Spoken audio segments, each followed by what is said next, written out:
Hello boys and girls, it's your favourite grumpy granny from Grogy's Patch, back once again with another little nugget, number 6. And it's Thursday the 9th of November 2023. Now the other day I saw an interesting post on Instagram where someone was asking, do you edit your photos before you use them in your listings on eBay? And I thought to myself, well no I don't. I used to have to, but I don't anymore. And how do I manage to do that? Well, there are a couple of things that I do. And I thought I would show you the difference that those things make.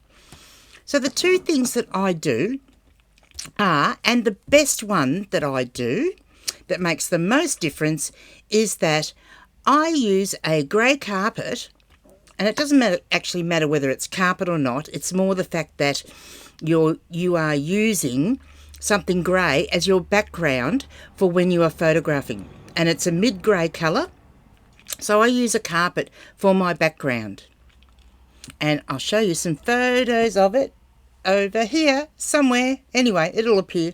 I have it attached to an old slide screen so that I can raise it up and down if I need to, but generally I don't have to touch it. Now that provides a great way to get realistic colour in your photos, and because it acts naturally as a photographic grey card which balances the white in the photos, hence you get a lot better colour. And I'm going to give you some examples here, are going to show up around me somewhere, the examples of the difference that it makes with your photos. So that's the first thing that I do, and the simplest and the cheapest. The carpet I bought from Bunnings, and it cost me, it was under $30 for the 1.5 meters that I bought, and it's 2 meters wide, so it's really big. It's a really lightweight indoor carpet, and that's essential, and you'll see there's a photo that I'm going to put up now showing you the back of it, so you can see, like, it's just got a very light rubber sort of backing. It's lightweight. If you are someone that needs to pack away your photo stuff, it just rolls up and you can put it somewhere. So it's a great way to do it. Now, the second thing I do is because I use my iPhone to do my photographing, I wanted a way that I could still get manual settings on my phone, which you can't with the current camera on the iPhone. So what did I do there? Well, I downloaded this app, which is called Camera Plus. So this app allows me to actually choose the ISO, choose my own white balance, and also adjust the shutter speed. Now, if you're wondering about the settings, I'll give you what I've got mine set on, which predominantly works for 99.9% of the photos I take.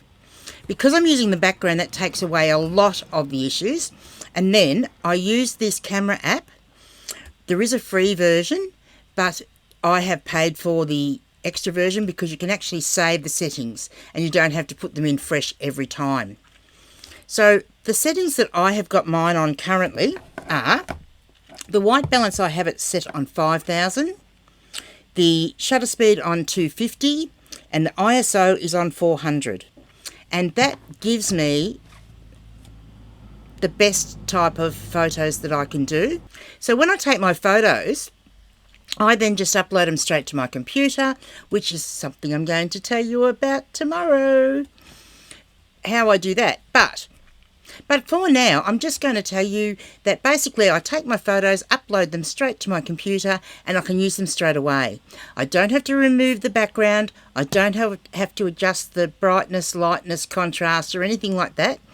I don't have to do anything. So it is just so time saving. And it's another one of those things where by just adjusting your processes to what is working makes a huge ass difference to the way you run your business. Well, I hope you enjoyed that little tidbit, boys and girls, and I hope that it is helpful for you. And if you've got any questions about the app or the carpet or anything else, just let me know in the comments. Here is my sale for you today. I'm going to show you a little book that I sold, and it is called What Dreams May Come by Richard Matheson. Now, it's a vintage sphere paper book, and as you can see on the close-up, it is in really, really good nick. Like, really, really good nick for a 1981 sphere paperback. Sphere tended to get very brittle pages and discoloration, and as you can see, there isn't that much discoloration. And, yep, great nick. I'd say it possibly hasn't been read and has just sat in someone's collection. So I had it listed for $24.95, but as you can see here, I accepted an offer that I was sent for $21.21. And as you can see here, with the postage on top of that, $11.50. Then we have the transaction fees of $3.02 and a promoted listings fee of $2.34. So the cost of goods was $1. Postage and packaging was $9.48, which left me with a profit of $16.87, which is pretty damn good, and a return on investment of 107%. And I will see you tomorrow.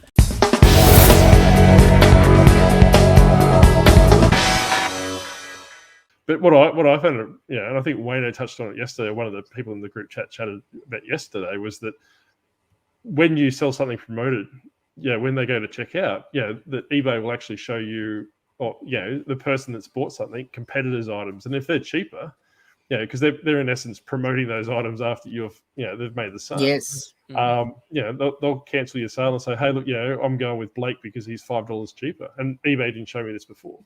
It's because does eBay, do they? I haven't really looked into it. Do they keep part of the fee, or do they keep, when you refund all these different things? I'll have to look into that. But I think it will get to the point where eBay will probably have a grace period and say, hey, look, we'll refund 100% of the transaction fees and costs to the seller. But I think it will come to the point where they'll say, hey, look, we'll refund everything but the ad fee or the 30-cent fee and all these different things, and that'll be a revenue generator for them, because selling my item at $100, getting the $10 ad fee if I was listing at 10%, then Blake's $85 advertising it for 7%. They give me my $90 back because they're keeping their $10 ad fee. Then they promote it to Blake. Then they double dip with the ad fees. So I reckon that's coming next. So I wouldn't be surprised to see that rolling out next year, saying, "Hey, look, because of X, Y, Z, we need to keep your ad fees. We're not giving those back." You can see they're getting more and more sort of, I guess you could say, money hungry, I guess, in a way, to the point that they're trying to implement all these different things, sort of like a pay to win kind of thing. Which is making it harder, especially for newer sellers as well that don't have that cash flow. Like, you're trying to compete with people that have bigger stores and can sell things, quicker for cheaper. And that, they're just trying to get their toes in the water. It's hard. Like,